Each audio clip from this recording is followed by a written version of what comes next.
Welcome everyone to another interview with bodyslam.net. We're joined by, of course, Kris Gale, the PWA commentator. Kris, how are we going, man?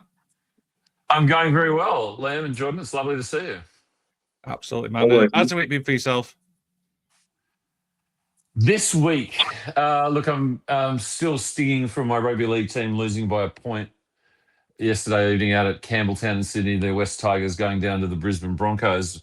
But apart from that, I'm saying it's been a pretty good week. Okay, I mean, Jordan, let's be honest, man. We're on a binge a minute with the Australian wrestling scene, right? I mean, yeah. Do you know what? I'm struggling to keep up with the time zones. I'm enjoying it though. I'm enjoying it. It's nice to. I think it's got worse. I think with the shift in clocks, I think the time zones now are really difficult. Yeah, definitely. I mean, we was at our desks 2 hours ago when we should have been at the desks an hour ago because of the time. I forgot because when I booked all these interviews, we was an hour behind. And now we're an hour forward, so it's fucked up a lot of things. But we're here. Yeah. Awesome, man. So where does it start for you being a wrestling fan? So in the 1960s and 70s, Australia was the second biggest territory in the world after the United States. And we had live free-to-air wrestling on Australian televisions on the weekends, Saturday and Sundays. It was a promotion called World Championship Wrestling. And as a kid growing up in that era, this was just a fixture. You could talk to people of my vintage and they remember names like Killer Carl Cox, Brute Bernard, local legends like Ron Miller, Larry O'Day, and so forth. And then Kerry Packer acquired the rights to cricket. And he owned Channel 9, which was showing the wrestling, so it went off air. So I have these memories of professional wrestling as a kid, but probably not understanding it. Then almost in a drip feed, a little bit like I think in the UK on what was a World of Sport, they would run matches on Saturday afternoons.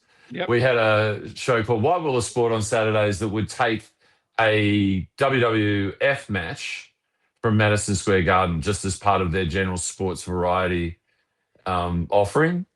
And that certainly caught my attention. This is like in the early 80s. And then one of the main networks started to run Superstars of Wrestling, the WWF product. And we started to see WrestleManias, albeit on delay. And that was really where my passion for wrestling began. It went off free-to-air screens for a period of time. And then really the WWF, now the WWE, really entered the Australian market pervasively through cable TV. Started to bring shows here and so forth. I was at the first WWF show in Australia, which was 1985. So that's a while back now. Wow. And been a fan ever since. Nice. So how do you go from being a fan to actually being involved in wrestling like you are? So it's pretty serendipitous. Rose, my fellow commentator, you've probably had to put up listening to him if you watch any PWA content, and I really want to apologise for that. He and I were doing a rugby league rap show at the end of each round of the NRL on a Sunday evening on a commercial radio station called Triple M.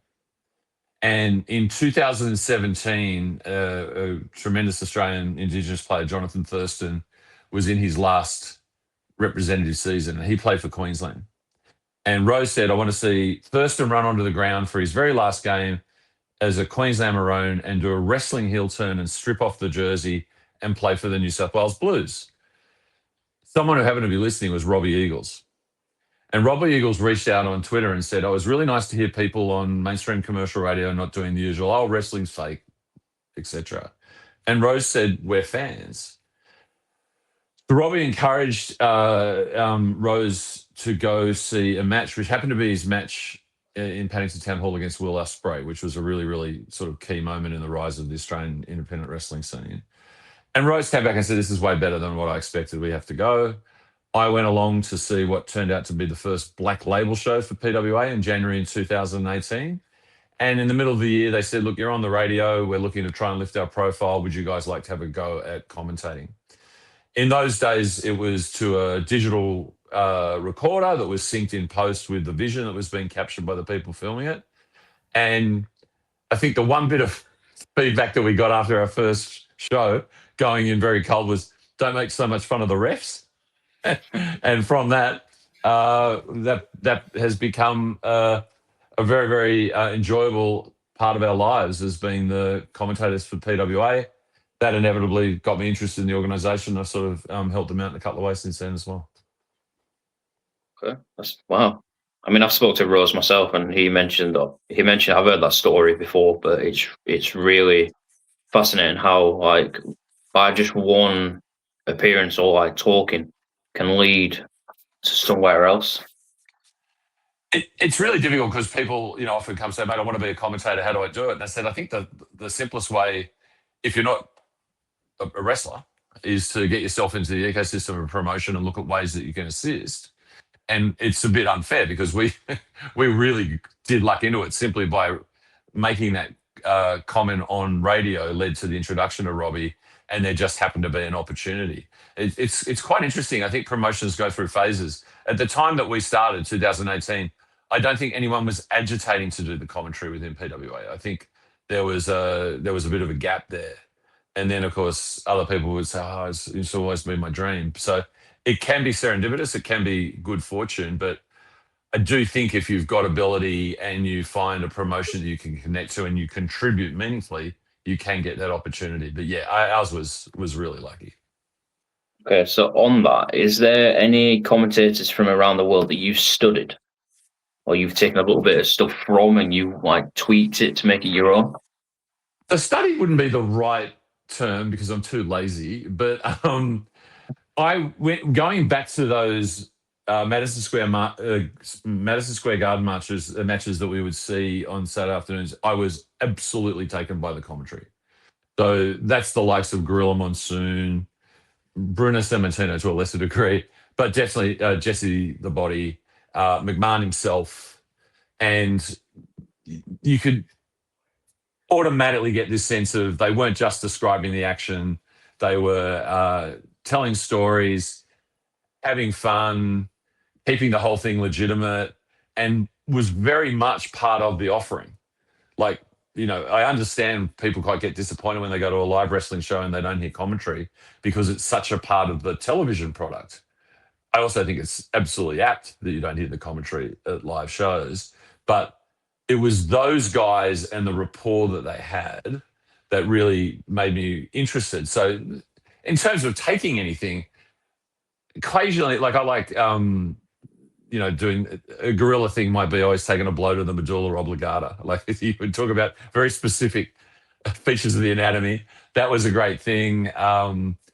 Holy smokes, I think is something that he would say. Jesse the Body, occasionally, and I'll quote him. I say to quote the great Jesse the Body Ventura, I'm impressed and I don't impress easy. So those little tropes, but you try and I think develop your own style. You try and have some not signature pieces, but pieces that are consistent with your personality and what you're trying to get across.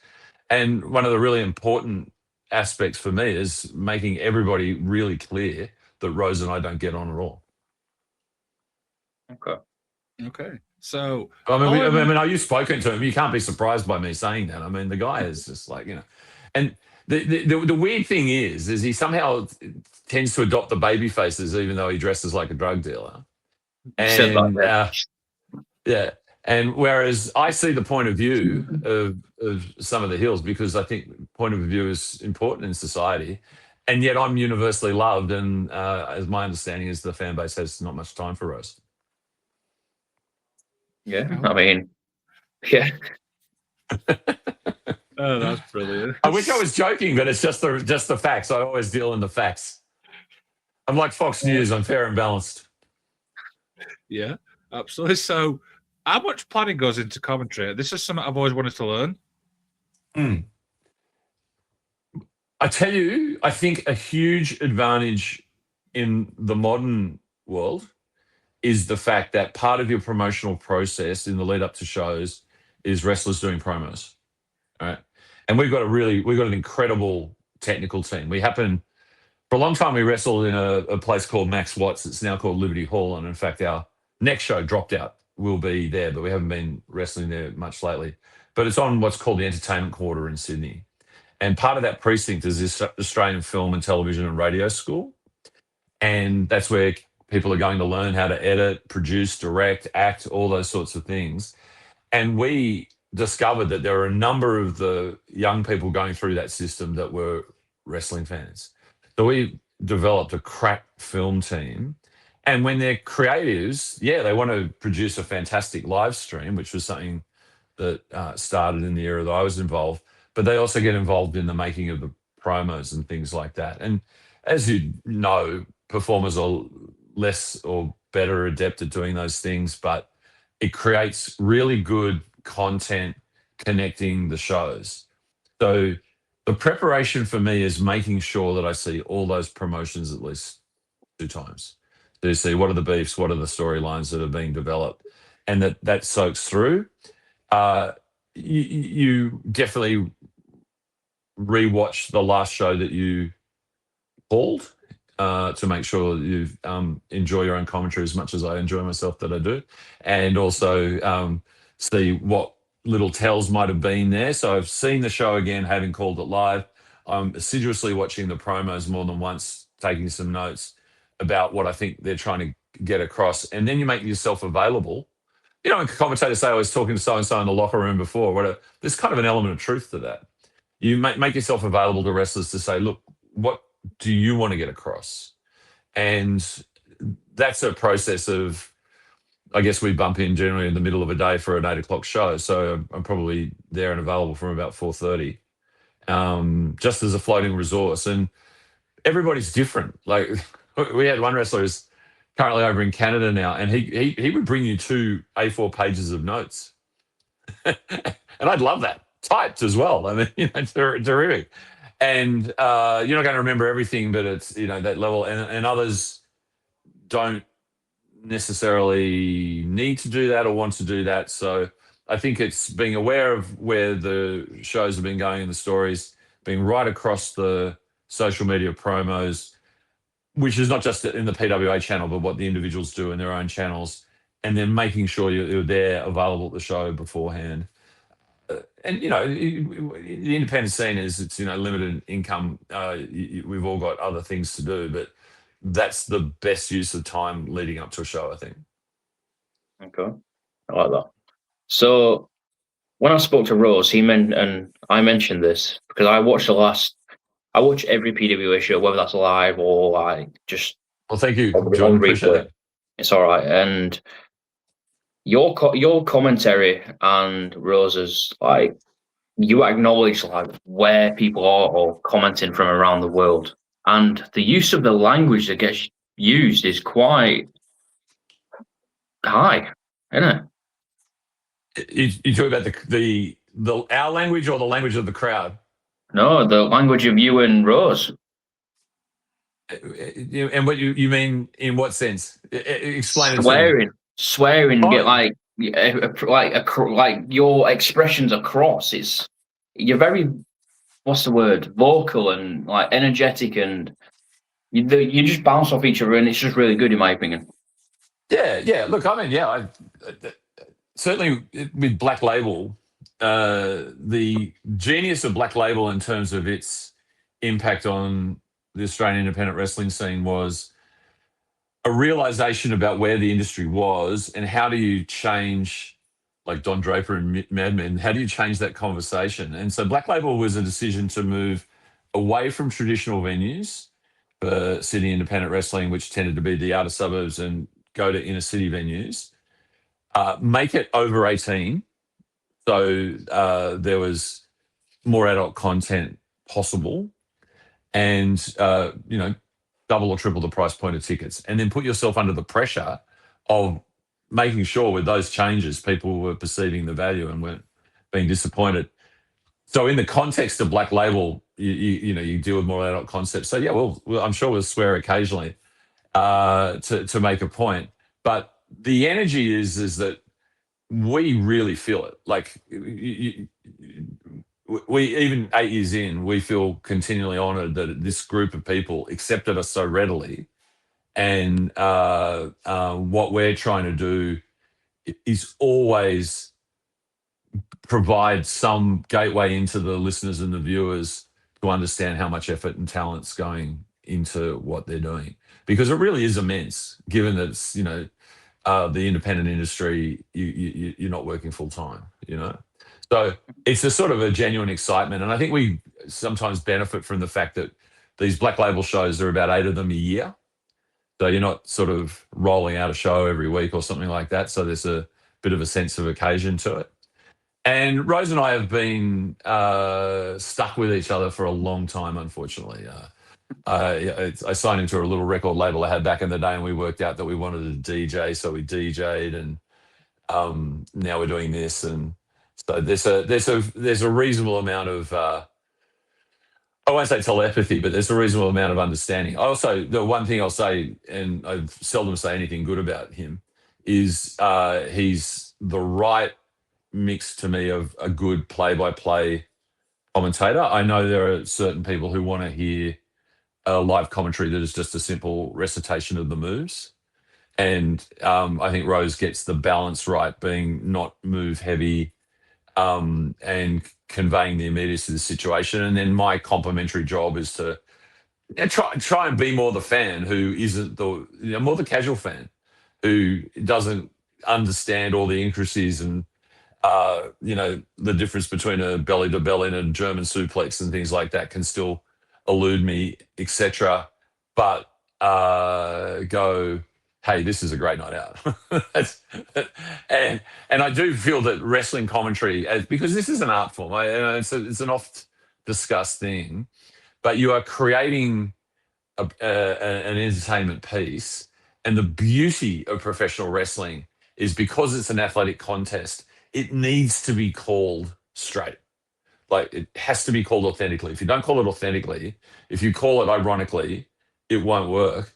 But there is so much opportunity to humor, because that's an element of the shows. And you are liberated, I think, as opposed to calling a straight sporting event. And you get the opportunity to perhaps have some sidebars and things like that, which we like doing. Awesome. Absolutely. So what's your top 3 matches you've obviously called? Gosh. It's hard not to go to the brace of matches between the Velocities and Aussie Open prior to COVID. Particularly, I think it was the second one, which got a lot of international attention. So I have to feel like the last 5 minutes of that match, I don't think I barely said a word. I was exhausted. I was fearing for the competitors. It was so impactful. And it's been, fascinating to see the Velocities have had a stint in New Japan off the back of that. And obviously, you look at Mark Davis and Kyle Fletcher in particular, and it was great for us to have Mark and Kyle back this year. And by the way, if you get an opportunity to commentate with Kyle Fletcher, just get out of the way, because he gets excited and he just revs up. And he revved up when it was Davis's match, and he revved up when it was the tag team matches, because he had that personal connection. And you couldn't do that long term, but just in like that 5-minute burst, it was absolutely sensational. So I think that stands out to a large degree. I think another match that really, really worked for me was Jess Troy against Tommy Knight in the final of Coliseum in 24, because Jess was defending her heavyweight championship all the way through. And the story of that particular match in the Metro Theatre, which is one of our favourite venues, because it's actually really a rock and roll theatre, and it's sort of got stadium style standing room and what have you. And Jess is up against a 140 kilogram monster, right? She's not going to be able to overpower him in the ring. So she just took him on a journey up the stairs, up to the bar, threw a drink in his face. And I think I said at the time, the last time I was standing at a gig here at that bar, I saw a young performer called Charlie XCX, and I said, she'll go nowhere. Turns out I was wrong. And she exhausted him, and he got disoriented, and she came off the mezzanine, and her mother was there. And her mother was there imploring her not to jump, but of course actually gave her a bit of a push, and she flew down onto Tommy and ultimately got the win. And then the coda where her best friend Charlie Evans came out to celebrate with her, and then North Shore Wrestling stick their noses in, as they're entitled to do, mind you, because they are the best faction in PWA in my view. And Charlie Evans, seeing the prize, decided to do, I guess, the right thing, and took out Jess, and North Shore Wrestling announced that this company was now theirs. So that was a really great occasion to call. And if I'm thinking of one other, there was a cage match between two wrestlers that aren't in PWA at the moment. Lyrebird Lucci, who has fully retired and hasn't looked like coming back, and someone who might be coming back, Matt Rogers, who is actually looks like Jason Momoa, the actor, Aquaman. Though people sometimes get confused and they call him Wolverine. He goes, no, you got the wrong guy. It's Aquaman. And that was a headliner that they were not normally headliners, and it was a story that was resolved in a cage. And I think I felt a great sense of pride that those two guys have been recognised for their work. And to call that one, they're just three that come to mind. I mean, there are sort of other significant things. I mean, we got to call a tag team involving Jushin Thunder Liger right near the end of his career. But I'm the first to say I wasn't steeped enough in that lore, but I certainly learned leading up to the match how significant he had been. So that was obviously a great privilege, and to do some of the New Japan Tamashii stuff and some of the great Japanese wrestlers that we've had the privilege to call. That's all great. But there are three matches, Liam, that come to my mind. Awesome. So what is your favourite part about working for PWA, or what makes PWA special? If that's like one or two questions more done to one, I kind of guess. Yeah, look, this is something I hope comes across the right way. Is I've run a professional services business for a very long time, and heading to the last phase of that. And so I've sort of seen the workplace in Australia over the last 40 years. And you sort of go, how much of this is you're just an old man screaming at clouds now? But the thing that struck me from the get-go about the PWA community was this was a group of young Australians doing something, right? Not expecting something. And so that was the first thing that really captured my attention. They go, I've discovered something I want to do. I found a place that I can learn and train and trust, and then get the opportunity to do it. And they accept me, even though not everyone who wrestles with PWA has any aspiration to be a full-time professional wrestler.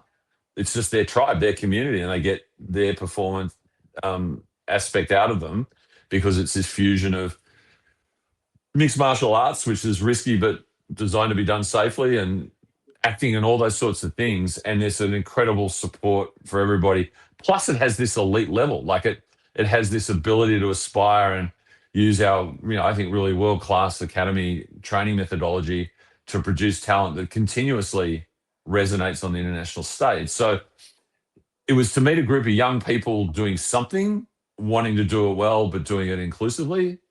And that was very, very attractive. And the best way I can describe it is, you guys, of course, will be familiar with Grayson Waller. Mm-hmm. He's a marvelous, marvelous man, and quite rightly has a lot of issues with Rose. Even when he came back to wrestle for us at Coliseum in 24, it was just so great to sort of high five him as he left the stage and brush Rose. I mean, it's just terrific.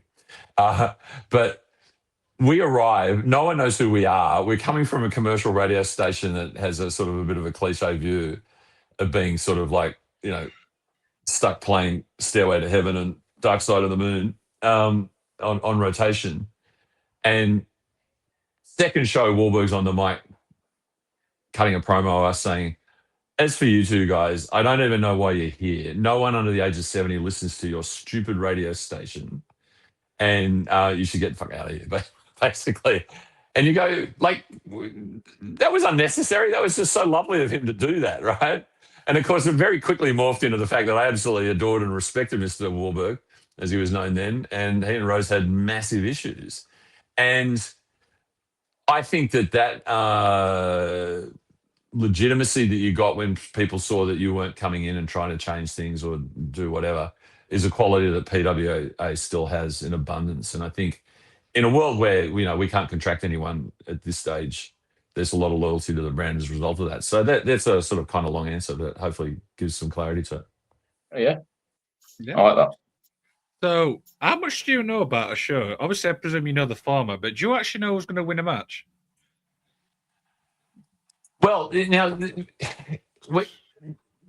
as a commentator, you would ideally not know, I think. But the reality is, particularly in the independent scene, and we're now on, no one's trying to pretend kayfabe anymore, et cetera, and like the biggest thing now is not whether things are actually happening or not. It's everyone is a booker. Like, well, I wouldn't have done that. I would have done this and what have you. And in the very first couple of shows, we didn't know the results. But the reality is, the work that we're doing is for a decent but not enormous live stream audience. But you're actually providing the record for the assets that you're creating. So we need to know finishes and things like that in order that those things can be clipped and reused and packaged for maximum impact. And it's quite funny. Sometimes if there are matches that actually aren't advancing storylines or are not particular consequence, I do try and sort of see if I can shut it and say, I just don't know who's going to win this, etc. But at the end of the day, that initial feeling of, I wish I didn't, so I'm calling it authentically, that's been surpassed by what's the function of what we're doing. And I really keep going back to that. We're the audio record of that asset that hopefully encourages more people to come and see what we do next. So you need to be across those things. One of the really interesting things, though, is we don't really find out until the day. Okay. Which I think helps. I'd rather not know, because then you can interact online and whatever, and you're genuine. You don't actually know who's going to win. Yeah. So if you could commentate one match from AEW, TNA, like any match in the world that's ever happened, any pay-per-view, anywhere, what would it be and why? Okay.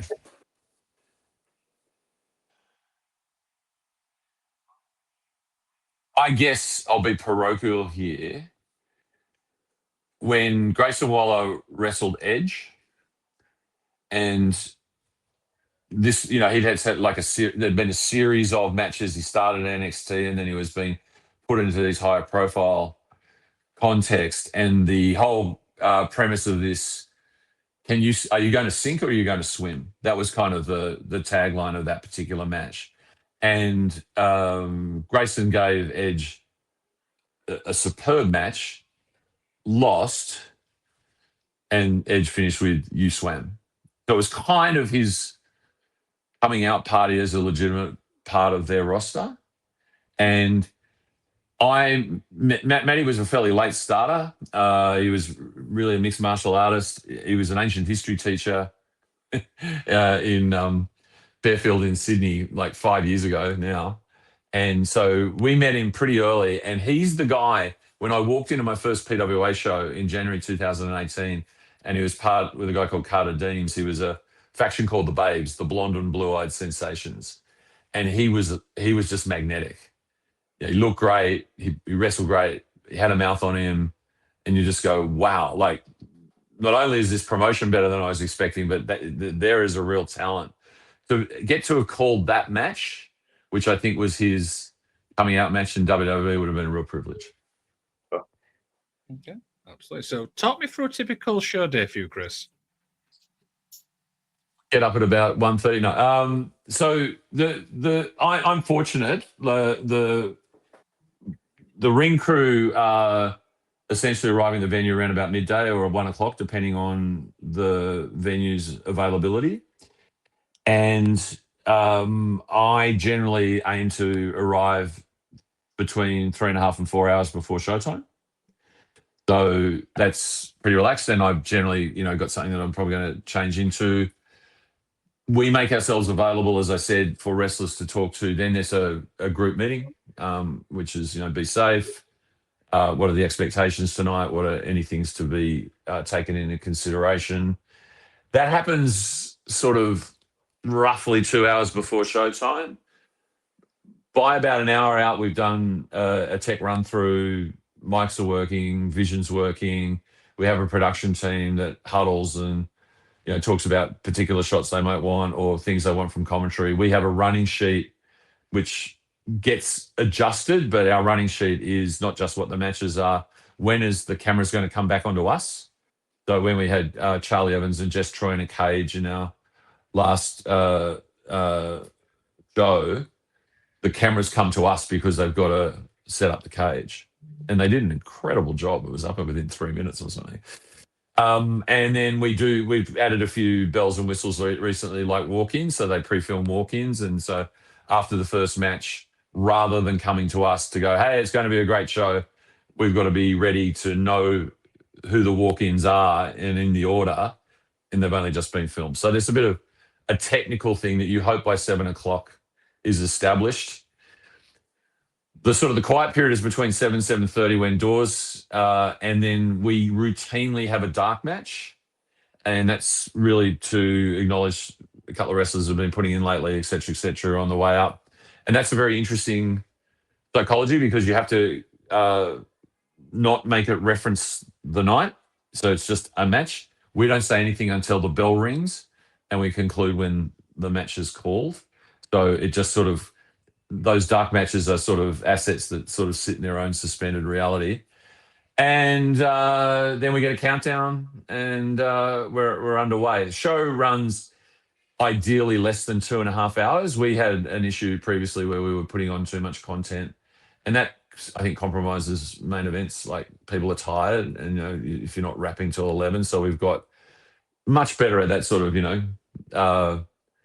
give them less to make them want more. Just everything's punch out. One key thing was we're doing 7 matches a night now rather than 8.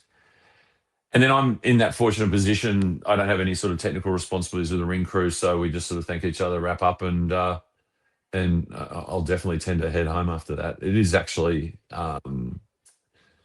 it takes a bit of energy out of you. I think you don't feel like going and painting the town red after 3 hours of matches.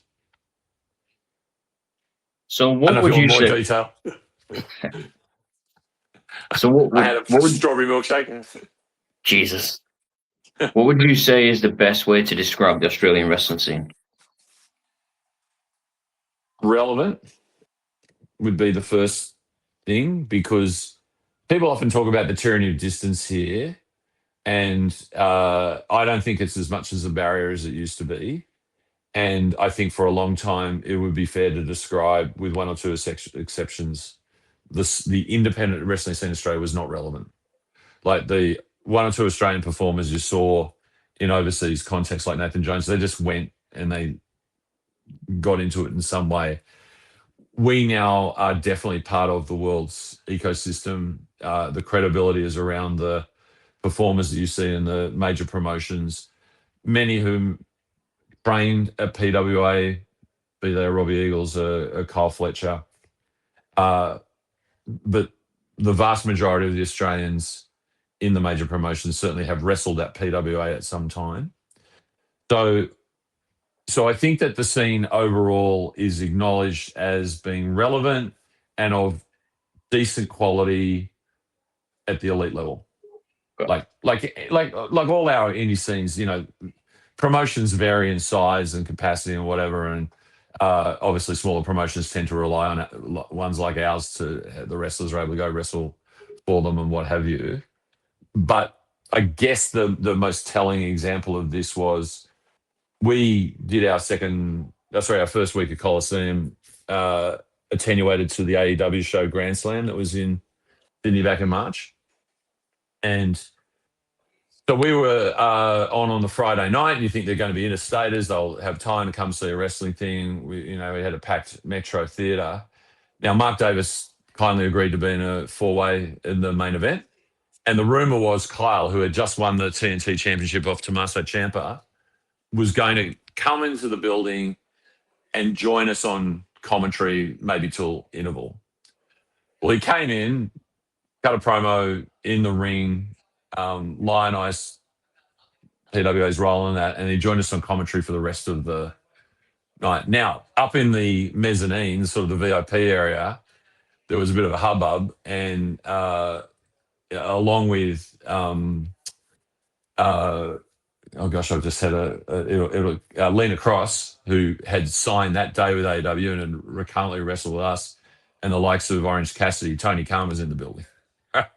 And so Khan came to watch. I had colleagues up there with him. He watched assiduously, very interested in the crowd reactions. We had a really good night with the crowd in that particular one. He went to the locker room at interval and at the end of it. Then the Ring of Honor pre-show at Grand Slam, he had 8 PWA wrestlers brought across for that show. And then in the Brisbane show, he came out and called out how good is Australian independent wrestling, and he gave us a nice shout out because that's the one that he'd seen.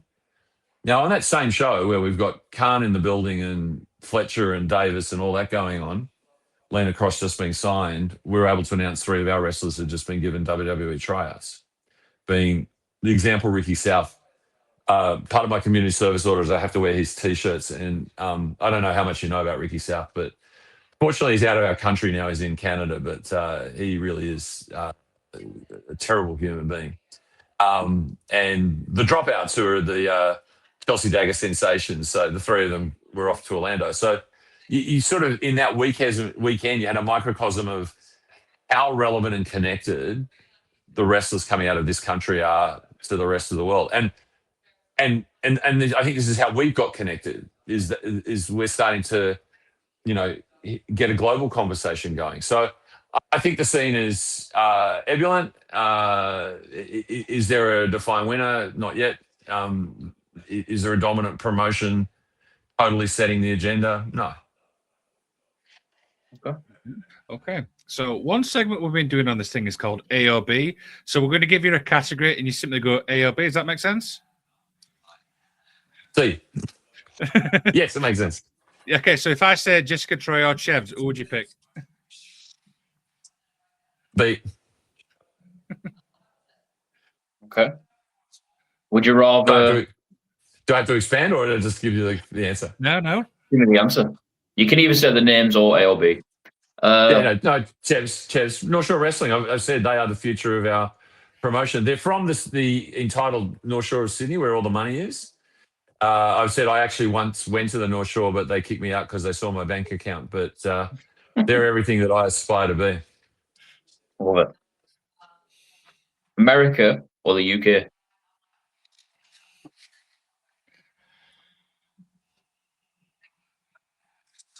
I will say B, simply because what we've been doing lately has been getting great feedback from the United Kingdom, and I really, really appreciated that. Also, Ricky South is in Canada, which is very close to America, so I don't really want to be there right now. Okay. Are you a night in person or a night out person? B, night out. Okay. I enjoy dance music clubs, going to sporting events, sometimes both at the same time, gigs. I saw the great commercial trance group, which is 2/3 British, Above and Beyond on Friday night. Nice. And they were fantastic. So I'm definitely a night out person. And by the way, a PWA is a great night out. Yeah. Hopefully one day I get to experience it. We'd love to have you. We'll get you good seats, guaranteed. Definitely. I'll hold you to that. Yeah, no problem. So, does pineapple belong on a pizza? Yes or no? Without doubt. Ooh. Okay. So my standard, just a standard pizza, I'm not being adventurous, trying to rewrite history or anything like that, is pepperoni and pineapple. I'll try that. Okay. Interesting. You will not be disappointed. Okay. Okay. One final one from me. Organized or messy? Ultimately organized. Okay. So Yeah. you're from. I'll have transition periods where things can be messy, but actually, I'm organized. Okay. I'm also very lazy, and that's why I, book things and create obligations. Because if it was up to me, like for example, if I going to the gym, like what I'm going to get out of here and go to the gym on my own recognizance. No, I got to book something with a trainer or something like that. Otherwise, it never happens. You create the structure, but definitely organized. So pretty much can find most of what I've got around here. Okay. So the final one from me. You're from Sydney. You live in Sydney. Do you prefer Brisbane or Melbourne?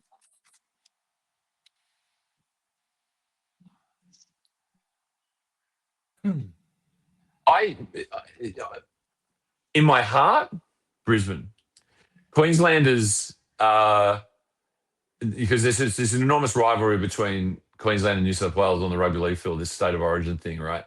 And the only reason state of origin works is because Queenslanders genuinely hate New South Wales people, right? Based on some historic division of borders back in the 1900s or 1800s or whatever it is. It actually makes no sense. But the reality is, Queensland people, they're straightforward, they're simple, they're without pretense. And I always like going to Brisbane. Melbourne is closer to Europe, but they've got their airs and graces down there. And I always feel like we do shows down in Melbourne. We've done stuff up in Brizzy. Give me Brizzy every day. Okay. I like that. So who's your Mount Rushmore of professional wrestling? Wow.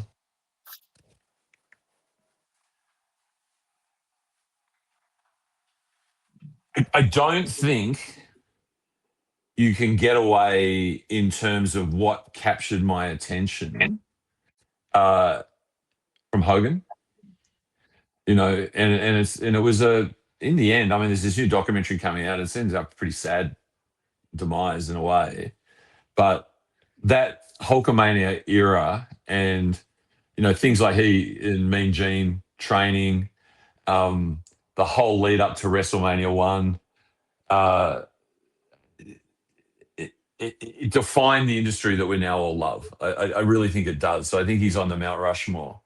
I guess if you're, are we just talking wrestlers here? You can do anyone. It's your Rushmore. Yeah. Again, it's an extremely vexed issue, but there is no doubt that McMahon changed the world, right? Yeah. And it was the ability to undermine the established order of essentially it's carny families in regions. You stick to your lane. He saw the power of national cable TV. He had this iconic character in his stable being Hogan, and he took a jump. And I think the risk is underlined by the fact that his father had done a closed circuit television thing of Evel Knievel jumping over Snake River Canyon in a motorbike. And I remember that as a kid, and that was the biggest dance squib of all time. And it commercially tanked. But that was the medium he went back to for WrestleMania. That if you were not there at Madison Square Garden, you had to go into a picture theater. And what he designed and led to and set up, 2 million people went. And that changed everything. I think if I want to put a personal favorite, like if I've got a personal favorite wrestler, it's Rowdy Roddy Piper. Okay. Like I Piper, it's like you never get enough of the guy. But the Piper's Pit, his acting, his humor. I mean, I always quote to people: just when you thought you knew the answers, I changed the questions. There was a verve to that guy that is these are sort of the elements that got me into professional wrestling. And if I was being honest, it's just the last character up there because of my personal journey and the fact that I get the pleasure to talk to you guys about it is definitely Jack Bonza from PWA, because he's the main leader of the organization. And he's the guy who had the vision to try and usurp what was traditionally being done in the independent scene here. And he has created a business with a huge opportunity. We want to try and take this promotion further and get it more integrated and better known and better watched and so forth. And I wouldn't be part of that if Bonza hadn't done what Bonza had done. So, Okay. it's sort of characterizing the two figures that I think got me into wrestling and made wrestling what it is today. My personal favorite, almost as a kid fan, young fan that I always wanted to see, and then the guy who's had the biggest influence on me and PWA. Okay, I like that. And yeah, I like that. Really good. Absolutely. So as we begin to wind down, mate, is there anything you'd like to plug? Well, first of all, let me just quickly know what you each like about PWA and what's the sort of wrestling that you generally most enjoy, because I'd like to know that before I give some shameless plugs. Okay. So for me, I just like the Australian scene as a whole, but for PWA, I like how it's streamed live on YouTube, like bang at the time that the doors open, start to finish, like 2-3 hours long. I like that because it gives us chance, and it's perfect for us because you'll be 7 o'clock your time, and it'll be like early in the morning for us, so we can have a brew and sit down and watch it. The match quality, I said this earlier to Big Fudge. I says the match quality is insane. I said you all go out there as though it's like, I'm not saying life or death, but it's like your last match that you will ever do. Just the production quality, it's different. Because if you look at Melbourne City Wrestling and then you look at PWA, two big companies in Australia, but the productions, I'm not saying the same, but some people like work at Melbourne and PWA that go to both. The production it's just different, and you can definitely tell that it is amazing. And the matches, obviously, you mentioned earlier the velocities. I think that won 5-star from Dave Meltzer with the Aussie Open, and Madison Eagles obviously is number one. Obviously, she's voted number one on the PWI top women's wrestlers back in, I think, don't quote me on this, but early 2010s. She's an incredible pioneer, and she's the Northern Light of our company. She did that when the scene was nothing like what it is now. Yeah. She's still obviously very connected, particularly with the training academy, and I've got endless respect for Madison. I've got nothing but good things to say about the Australian wrestling scene as a whole. But that's my take on it. I echo obviously what Breezy just said there, but I think I'd expand on, you could tell when you're watching it, the fans are so invested into it. Do you know what I mean? Watching it, even us like watching it streamed, and there's some incredible talent. I mean, we spoke to some incredible people like yourself, like Big Fudge, Joe Chevs. There's so many great talent, and I don't think it gets the love.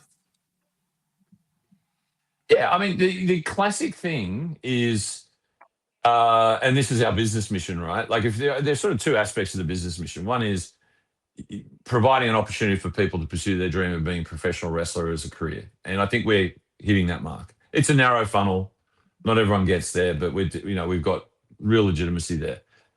But getting it back into the Australian entertainment mainstream. So the era that I referred to in the 70s, and then sort of really before my time, the 60s, in terms of what I can remember, the venues were the Hordern Pavilion, which is where I saw Above and Beyond the other night, and prior to that, the Sydney Stadium. But they were doing draws of 8,000-9,000 people, right?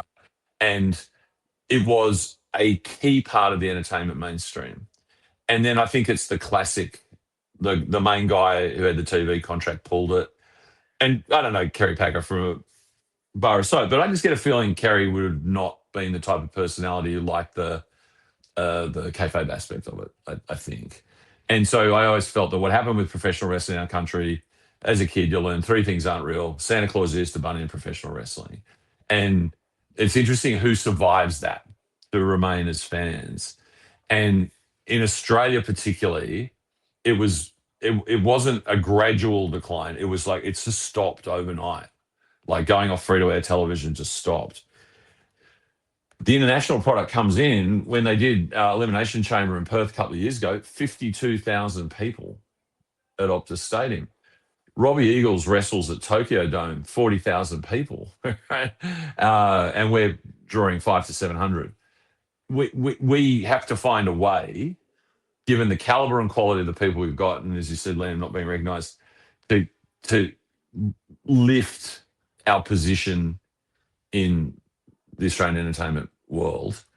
And because we tell great stories, they're great people, there's a lot of humour, there's an Australianness to it, I guess, if you talk about the larrikin piss take side of things, and it's really entertaining. So, yeah, we need to find ways to do that. Very interesting parallel, very quickly. In Basketball Australia, the National League really got hurt when the American League came in on cable TV. And it went from being quite vibrant 35 years ago to it almost died. Recently, a guy came in with enough money and a TV contract, and the league now is soaring because they connect themselves with the international ecosystem. So they have rising stars can come here and then get drafted in the NBA, and then our Australian NBA stars, and we've got a lot of them now, they come and they finish their careers with us.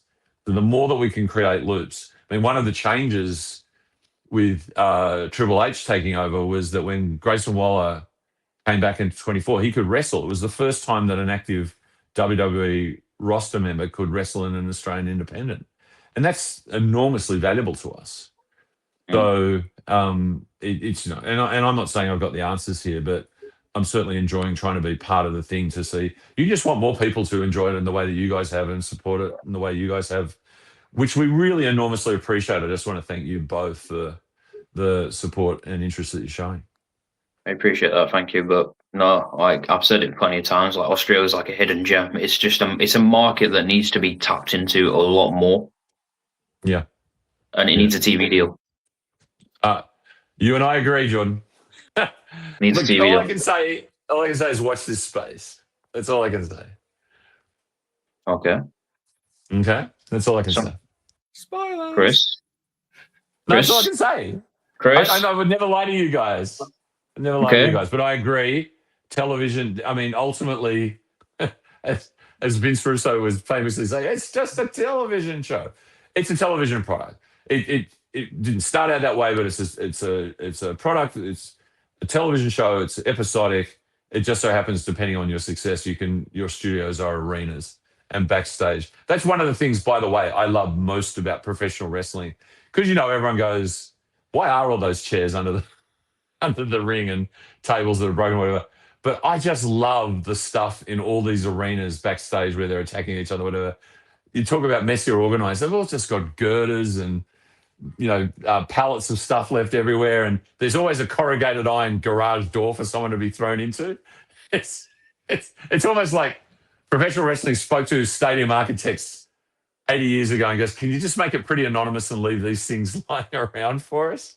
So I love the arena as a studio idea. I would love a PWA episodic show to display what we can do. Definitely. And hopefully, and if we get one, then hopefully the producers will recognize things and I can get a better commentator than Rose to join me. Yeah, but sounds like hopefully something is on the way with what you've kind of said. Hopefully, touch wood, 2026, we see it. Mm-hmm. You will be the first to know, because we'll stay in contact as a result of having met each other today. Definitely. And yeah, I mean,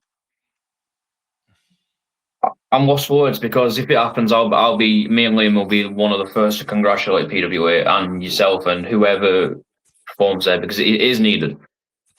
It is needed. We're not the only one with the idea, but I agree that what you're saying is absolutely valid, and I'm not doing my job if I'm not trying to explore those opportunities. Okay. Awesome. Well, Kris, I've enjoyed this chat. Thank you for coming on. Hope you've had a blast. On behalf of me, thank you. I enjoyed it. Thank you so much, Kris. Thank you, Jordan. Thank you for reaching out.